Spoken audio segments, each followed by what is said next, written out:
The farthest planet that we can see with the naked eye is Saturn. But did you know that there are 2 more planets beyond it? These 2 are sometimes referred to as the ice giants, and today we're going to talk about the first of them. This is Cuppa Science Joe, and I would like to talk more about Uranus. We will cover its discovery, some information on its composition and makeup, its size and distance away from us, along with some other fun stuff about this magnificent planet.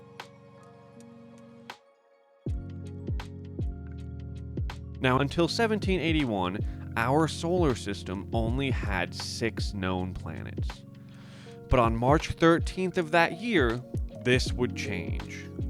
Astronomer William Herschel observed a faint object in the constellation Gemini, and noted that it was moving slowly when compared to the background stars.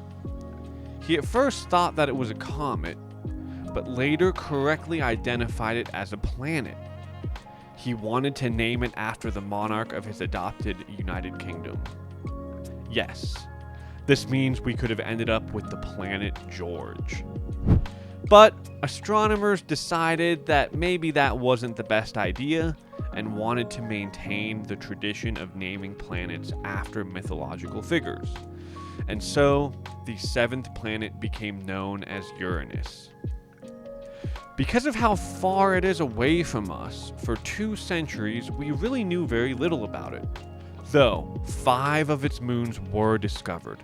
Titania and Oberon, the 2 largest, were also discovered by Herschel in 1787.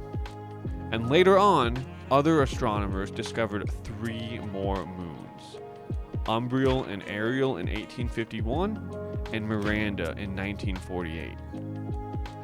It would not be until 1977, just 6 months before the Voyager spacecraft left Earth, that we discovered some rings around Uranus as well. At that time, 5 to be exact. These were discovered by an occultation of a distant star. So NASA's Kuiper Airborne Observatory noticed that the star's light dimmed as Uranus and its rings passed in front of it. What really taught us a lot about Uranus, though, was the Voyager 2 flyby in 1986. Now at this point, you may start wondering, what did we learn about Uranus from Voyager 2? It is worth noting that this probe was the first human-made object to fly by this planet. Continuing the trend of moon discovery, Voyager discovered 10 more of them, but I will spare you the names. It also discovered the 2 outermost rings of the planet. We now know that Uranus actually has 13 rings in total, and 28 moons in total. Voyager 2 also taught us a bit about the wind speeds on the planet, up to 450 miles per hour in its atmosphere. It even found evidence of a boiling ocean of water nearly 500 miles below the tops of the cloud surface, though I don't think we would expect to find anything living there. The environment is simply not conducive to life as we know it anyway, with the temperatures, pressures, and materials likely being too extreme for anything to form, and we will touch more on this later. I mentioned earlier that Uranus was quite far away from the Earth, with an average distance of about 1.8 billion miles, or 19 astronomical units. From this distance, it takes sunlight 2 hours and 40 minutes to travel to Uranus from the Sun. The diameter of the planet is 31,763 miles, making it around 4 times wider than Earth. To give an example, if the Earth was the size of a nickel, Uranus would be the size of a softball. Now, a little known fact is that the larger planets spin more quickly than the smaller ones, and for Uranus this is no exception. For it, one rotation takes just 17 hours. And, like Venus, it also spins in the opposite direction as all the other planets. Because of how far away it is, though, its orbit around the sun is much longer. It takes around 84 Earth years for it to make one such orbit.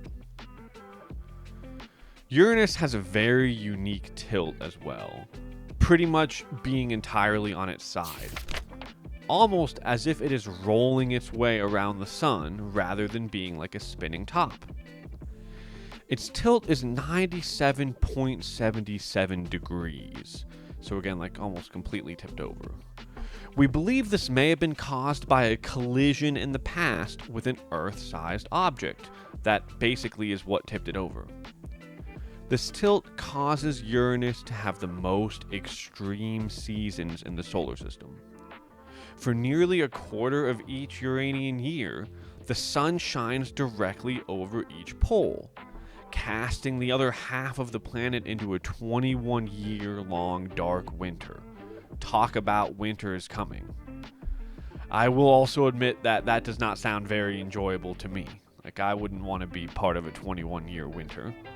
I don't think I'd want to be part of a 21-year summer either, though. Another potential result of the collision that created its current axial tilt is the magnetosphere. Uranus also has an unusual, irregularly shaped magnetosphere. Now, typically, magnetic fields are aligned with a planet's rotation. Like if we look at Earth and its magnetic field, we're going to see this. But for Uranus, its magnetic field is tipped over. So like the planet is tipped over, its magnetic field is tipped over. It's really kind of sideways. The axis is tilted nearly 60 degrees from the planet's axis of rotation. And it is also offset from the center of the planet by 1/3 of the planet's radius. Because of this, the auroras on Uranus are not in line with the poles like they are on Earth, Jupiter, or Saturn. Now, I'd mentioned this a little bit earlier, but Uranus is one of the 2 ice giants in our solar system. Around 80% or more of the planet's mass is made up of a hot, dense fluid of icy materials, such as water, methane, and ammonia. This icy material sits above a smaller rocky core. Now, near the core, it heats up to around 9,000 degrees Fahrenheit, which is hot. And like its counterparts in the gas giants, the ice giants don't have a true surface, and it is mostly just swirling fluids. Kind of like what I said when I talked about Jupiter, this means that a spacecraft would not really be able to land there. There'd be nowhere to go. And we also would not be able to fly through it, as the temperature and pressure would crush or vaporize us. There's just no chance that we get in there.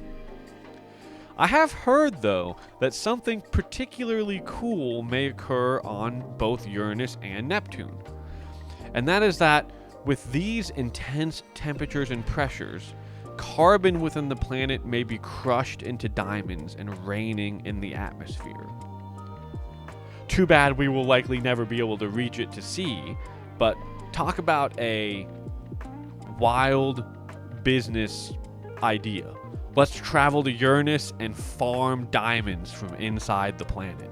I always find it fascinating that we are capable of learning about, studying, and in the case of our solar system, visiting objects that are so far away from us.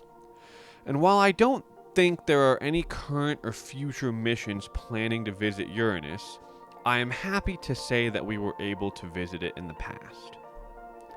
I'm thinking that I will cover Neptune next, as there is some fun stuff about it that I would like to share as well. And if you would like to learn more, maybe about the biggest planet in our solar system, then check out this video right here. Or maybe it's right here. One of these two sides. Otherwise, I implore you to step outside tonight and look towards the stars.